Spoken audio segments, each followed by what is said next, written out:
Hello everyone, कैसे हैं आप सब और क्या हाल समाचार हैं आपके। देखिए, नया आईपीओ खुल रहा है सुरक्षा क्लिनिक डायग्नोस्टिक। 29 नवंबर को खुलेगा, 3 दिसंबर को बंद हो जाएगा। तो अब अप्लाई करना है, नहीं करना है, कंपनी अच्छी है, कंपनी बुरी है, क्या है, किस तरीके से जानेंगे सब कुछ। लेकिन बस चैनल को सब्सक्राइब के साथ नोटिफिकेशन ऑन कर लीजिएगा तो सारा अपडेट आपको मिलता रहेगा। तो चलिए शुरू करते हैं। लेकिन उससे पहले अगर आपको आईपीओ अप्लाई करना हो, अलॉटमेंट स्टेटस देखना हो, एसएमई के आईपीओ के बारे में जानना हो, तो सब कुछ आप हमारी वेबसाइट पर जाकर देख सकते हो। लिंक डिस्क्रिप्शन में है और हमारे ऐप पे भी जाकर देख सकते हो। ठीक है।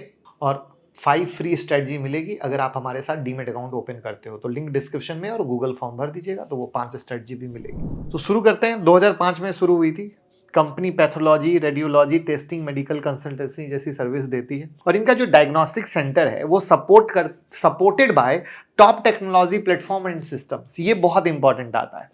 Operation of diagnostic centre is supported by advance technology platform, जिसमें laboratory information management system to streamline operation, radiology information system manage radiology process, picture archive communication system for storing sharing image and reports, और ERP यानी enterprise resource planning system to manage overall operation. यानी भैया जो take का जमाना है, ये take के जमाने में टेक को फॉलो कर रहे हैं।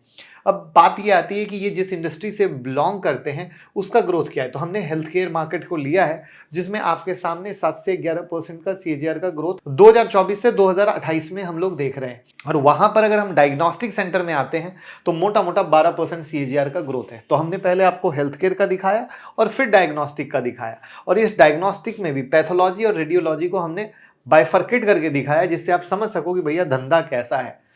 अब आपको मैंने शुरू में ही बता दिया, 29 नवंबर को खुलेगा, 3 दिसंबर को बंद होगा। प्राइस बैंड 420 से 441 है। 846 करोड़ का है। और टोटल इशू साइज जिसमें ऑफर फॉर सेल क्या है, 846 करोड़ का है। यानी पूरा का पूरा ऑफर फॉर सेल है। इसका अर्थ हो गया कि कोई इन्वेस्टर हैं वो अपनी एग्जिट चाह रहे हैं और निकल रहे हैं, और तभी शायद टेक इनेबल की कहानी इतनी ज़्यादा है। आप में से कौन कौन इनकी सर्विस को यूज़ किए हैं कमेंट में बताइएगा, अच्छी है या बुरी है। अभी हम उस पर आगे आते हैं। बट ऑफर फॉर सेल आते ही मामला थोड़ा सा डाइसी हो गया। प्लस प्राइस बैंड को देखकर ये देखना जरूरी हो जाएगा कि वैल्यूएशन कैसे हैं। तो वहां पर हम आते हैं, अमाउंट्स जितने भी है करोड़ में है। तो ईयर ऑन ईयर बेसिस पे देखेंगे तो एसेट इंप्रूव हुआ है, रेवेन्यू इंप्रूव हुआ है, प्रॉफिट आफ्टर टैक्स इंप्रूव हुआ है। बट एक बड़ा ही मजेदार चीज है। मजेदार क्या, 2022 में बहुत था, 2023 में गिरा, और 2024 में अगेन गेन हुआ है। नेटवर्थ इंप्रूव हुआ है। अगर कंपनी का कर्ज देखेंगे तो घटा है, जो अच्छी बात है। यानी फाइनेंशियल पैरामीटर ठीक ठाक सही है। हम यहाँ पर क्वार्टरली मैंने इसलिए नहीं गए क्योंकि क्वार्टर टू क्वार्टर कंपेयर की जगह नहीं थी, बट आपको दिखा दिया कि एक क्वार्टर में कंपनी कैसे परफॉर्म की है।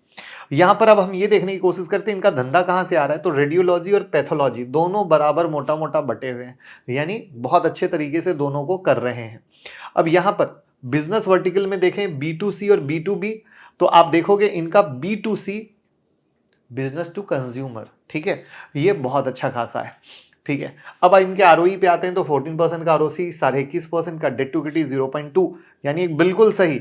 इंडस्ट्री पी 79 और इनका पी 99 का, यानी बाकी पैरामीटर सब अच्छे हैं बट वैल्यूएशन बेसिस पर काफी महंगे हैं। काफी महंगे हैं, भूलिएगा मत, क्योंकि अब इसको हम जब कंपेयर करते हैं तो आप देखो सुरक्षा की जो अर्निंग पर शेयर है वो 4.43 है, लेकिन वहीं पर आप अदर के देखोगे अर्निंग पर शेयर तो वो बहुत ऊपर है, और ये बड़ा इंपॉर्टेंट है। और जबकि आप अगर अदर सबका देखो तो सबका पी गिरा हुआ है बट इनका पी बहुत ऊपर है। तो महंगा एकदम साफ स्पष्ट, और अर्निंग पर शेयर के हिसाब से भी महंगा। अब यहां पर हम ये देखते हैं कि एक साल में किसने अच्छा रिटर्न दिया, तो मोटा मोटा सबने रिटर्न दिए हैं, ये ध्यान रखिएगा। तो अब पैसे का ऑब्जेक्टिव क्या है, तो भैया ओएफएस है, तो पूरा का पूरा पैसा जो माल बेच रहा है उसके पास जाएगा, कंपनी के पॉकेट में 1 रुपया नहीं जाने वाला है। तो अब पॉजिटिव क्या है और नेगेटिव क्या है। हेल्थ केयर सेगमेंट भैया भविष्य का सेगमेंट है। यहां पे मैं अगर देसी भाषा में बात करूं, बहुत सारे प्राइवेट हॉस्पिटल ऐसे हैं जिसमें विदेशी इन्वेस्टर अपने स्टेक को धीरे धीरे बढ़ा रहे हैं। आप इसी से बस समझ जाना कि कैसा फ्यूचर है। उसके बाद टेक की जरूरत होती है तो ये टेक को यूज कर रहे हैं, जो अगेन अच्छी बात है। ठीक है। यहां पर डायग्नोस्टिक भी बहुत इंप्रूव हो रहा है। वहां पर अगर हम इनके पी को छोड़ते हैं तो बाकी लेवल बहुत अच्छे थे जो मैंने वहां पे दिखा दिया। पीयर में सबने परफॉर्म किया है वो आपने देख लिया, कंपनी ने कर्ज को घटाया है वो आपने देख लिया, तो अच्छी बात है, देख लिया। अब निगेटिव क्या है, तो नो फ्रेश इशू, कहीं से अच्छी बात नहीं है। क्योंकि आपसे जो पैसा रेज करेंगे वो कंपनी के किसी भी काम में नहीं जाएगा। ये बहुत निगेटिव है। कंपनी फाइनेंशियल लास्ट 3 साल से स्ट्रगल किए हैं, जो मैंने दिखाया ही कि वहां पे कभी ऊपर कभी नीचे कभी ऊपर, तो ये है। कंपनी का पी बहुत महंगा है।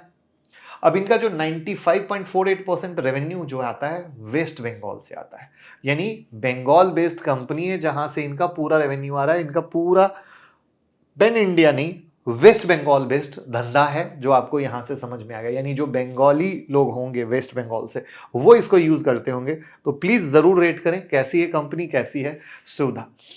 उसके बाद लीगल प्रोसीडिंग चल रहा है जिसमें कंपनी, सब्सिडरी, प्रमोटर, डायरेक्टर सब इन्वॉल्व हैं। तो कुछ भी अगर उल्टा पुल्टा आता है तो वो इंपैक्ट डाल सकता है। अब यहां पे आते हैं, क्राइसिल ने डाउनग्रेड किया है कंपनी को, कंपनी की रेटिंग को। तो अगेन कोई रेटिंग एजेंसी किसी कंपनी की रेटिंग को अगर डाउनग्रेड कर रही है तो वो भी अच्छी बात नहीं है। अगर इनका ग्रे मार्केट प्रीमियम देखें तो 0 है, यानी अभी 0% का रेवेन्यू दिखा रहा है। बट आपको परेशान नहीं होना, यहाँ पे करंट मार्केट जीएमपी पे जब आप क्लिक करोगे तो डेली बेसिस पर जो भी चेंज हो रहा है, जिसका भी एसएमई का हो, मेन बोर्ड का हो, वो हम सब यहाँ बताते हैं। ठीक है, तो आप यहाँ से देख सकते हैं। तो दिस इज द पॉइंट जहाँ पे अभी तो भैया कोई गर्माहट नहीं है।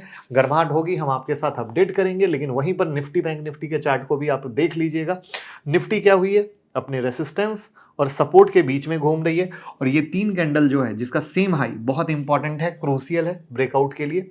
सेम कहानी बैंक निफ्टी देखो, अपने रेसिस्टेंस से गिरी है और ये सपोर्ट के बीच में घूम रही है। तो अब इसको कोई पावर चाहिए उस बक्से से बाहर निकलने के लिए, एक मूवमेंट देने के लिए। तो ये निफ्टी बैंक निफ्टी कहानी। ऐसी कुछ और भी चाहते हैं तो हमारी इलीट मेंबरशिप या YouTube membership, elite membership mobile से या यूट्यूब मेंबरशिप आप यूट्यूब से ज्वाइन कर सकते हैं, जहां पे बहुत सारी लर्निंग हम मेंबरशिप में ऐसे देते हैं। तो आप ज्वाइन करेंगे, आपको बहुत फायदा मिलेगा। तो बस सीखते रहें, कमाते रहें। बाकी अभी फिलहाल आईपीओ में कुछ खास मुझे तो लग नहीं रहा है।